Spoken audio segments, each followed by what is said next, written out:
Church to be ready for the performance as you're up in the line next. Now let me introduce you to the first thing on our fantastic lineup. Let's begin this evening with a melodic track by Kingston High School. The Kingston Choir comes from the up and coming the Kingston High School, which is located in Nagavara, where music plays a very important role in their schooling journey.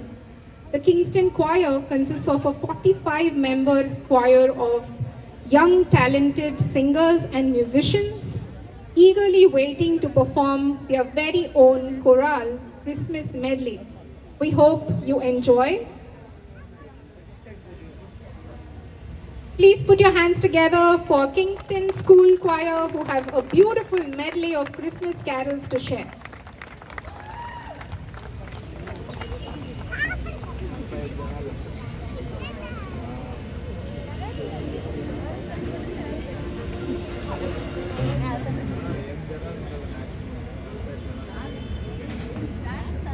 Christmas tree ಬಗ್ಗೆ ನಾವು ತಿಳಿದುಕೊಳ್ಳಬೇಕಾದ ಆಸಕ್ತಿಕರ ಸಂಗತಿಗಳನ್ನ ನಾವು ಕೇಳೋಣ.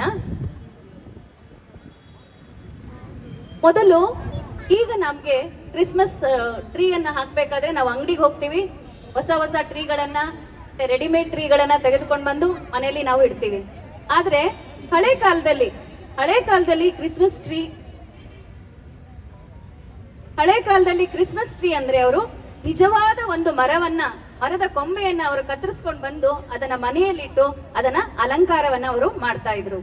ಈ ತರ Christmas tree ಬಗ್ಗೆ ಕೆಲವೊಂದು ಸಂಗತಿಗಳು, ಆಸಕ್ತಿಕರ ಸಂಗತಿಗಳನ್ನ ನಾವಿವತ್ತು ಕೇಳೋಣ. ಒಂದೇದು, ಅವರು ಆಯ್ಕೆ ಮಾಡ್ತಿದ್ದಂತಹ ಮರ ಬಂದು ನಿತ್ಯ ಹರಿದ್ವರ್ಣ ಮರವಾಗಿತ್ತು. ಅಂದ್ರೆ ಈ ಮರ ಯಾವಾಗ್ಲೂ ಹಸಿರಾಗಿರ್ತಾ ಇತ್ತು. ಯಾವಾಗ್ಲೂ ಅಂತಂದ್ರೆ ಚಳಿಗಾಲದಲ್ಲಾಗ್ಲಿ, ಬೇಸಿಗೆಗಾಲದಲ್ಲಾಗ್ಲಿ, ಮಳೆಗಾಲದಲ್ಲಿ, ಯಾವೇದೇ ಕಾಲದಲ್ಲೂ ಇದು ಯಾವಾಗ್ಲೂ ಹಚ್ಚ ಹಸುರಾಗಿರ್ತಾ ಇತ್ತು. ಇದು ನಿತ್ಯಕ್ಕೂ ಜೀವಿಸ್ತಾ ಇತ್ತು. ಇದನ್ನ ಮಳೆಗಾಲದಲ್ಲಿ ಅಥವಾ ತುಂಬಾ ಚಳಿ ಇದ್ದಾಗ ಅದು ಅವನತಿ ಹೊಂದ್ತಾ ಇರ್ಲಿಲ್ಲ ಅಥವಾ ಅಳಿದು ಹೋಗ್ತಾ ಇರ್ಲಿಲ್ಲ. ಇದು ಯಾವಾಗ್ಲೂ ನಿತ್ಯಕ್ಕೂ ಜೀವಿಸ್ತಾ ಇತ್ತು. ಆದ್ರಿಂದ ಇದರ ಈ ಗುಣಲಕ್ಷಣವನ್ನ ನಾವು ನಮ್ಮ ಪ್ರಭು ಯೇಸುವಿಗೆ ನಾವು ಹೋಲಿಸ್ತೀವಿ. ಮತ್ತೆ ನಾವು ಯೇಸುವಿನಲ್ಲಿ ಪಡೆಯುವ ನಿತ್ಯ ಜೀವಕ್ಕೆ ಇದು ಪ್ರತಿನಿಧಿಯಾಗಿದೆ. ಆದ್ರಿಂದ ಯೇಸು ಅಂದ ತಕ್ಷಣನೇ ನಿತ್ಯ ಜೀವ. ಅದೇ ರೀತಿ ನಿತ್ಯ ಹರಿದ್ವರ್ಣ, ನಿತ್ಯಕ್ಕೂ ಜೀವಿಸೋದ್ರಿಂದ ಇದನ್ನ ಅವರು ಆಯ್ಕೆಯನ್ನ ಮಾಡ್ಕೊಳ್ತಾ ಇದ್ರು. ಆಮೇಲೆ ಎರಡನೇದಾಗಿ ಮರದ ಆಕಾರ ಹೇಗಿದೆ? ಮರದ ಆಕಾರ ಯಾವ ಶೇಪ್ ಅಲ್ಲಿ ಇದೆ? ಮರದ ಆಕಾರ ಕ್ರಿಸ್ಮಸ್ ಟ್ರೀ ಯಾವ ಶೇಪ್ ಅಲ್ಲಿ ಇದೆ?